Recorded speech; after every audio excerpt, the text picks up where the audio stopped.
Life as We Know It with Tom Walton. A recent story on the Blade's business pages caught my eye.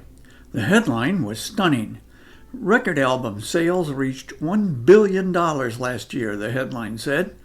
The article pointed out something that music fans like me had already realized, that the popularity of vinyl record albums has been surging for the past 10 years or so. What I didn't realize was just how much the production and sale of records have experienced this growth because of the pandemic. It's a remarkable resurgence for a portion of the music industry which a decade ago was all but forgotten. The evolution of how we get our music is fascinating. Records that were the industry standard for so many years eventually gave way to 8-track tapes and cassettes, which in turn faded with the development of the compact disc and then digital downloads and music streaming services like Spotify. But last year, in 2021, album sales hit the billion-dollar mark for the first time since the 1980s.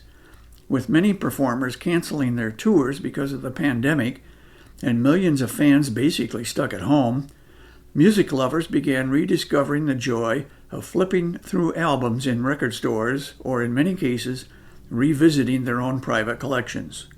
Count me in that category. I've had a couple hundred record albums for decades, many of them reaching all the way back to the 1960s. The problem is I haven't given them a second thought since technology basically rendered them useless to me. I even have a retro record player that I got as a Christmas gift a few years ago, but I never used it because my favorite music is all in my cell phone now. I listen to it when I'm in my car, but that's about it. However, my attitude about my music is changing. It too is going retro. The record albums stored away in boxes in my basement are meaningful to me once again. After reading about the resurgence of record albums, I decided to invest an hour or so going through my stacks just to see what was there. Well, you know how this went, right? I spent most of the day with my albums, admiring the often stunning artwork on the covers and refreshing my memory about the songs inside.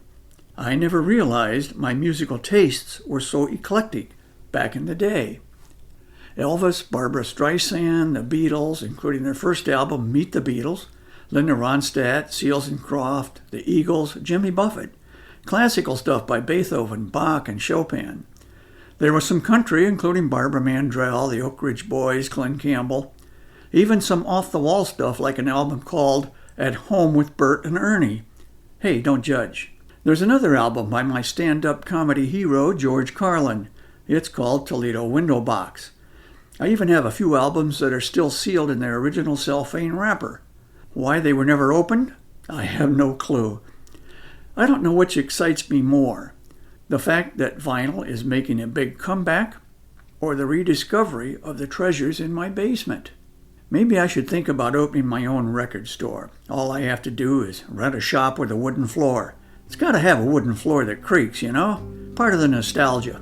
Who's with me? Life as We Know It is written and hosted by Tom Walton and is a production of WGTE Public Media. Life as We Know It with Tom Walton can be heard on WGTE FM 91 every Monday afternoon during All Things Considered at 5:44 p.m. Or hear past episodes at wgte.org/life.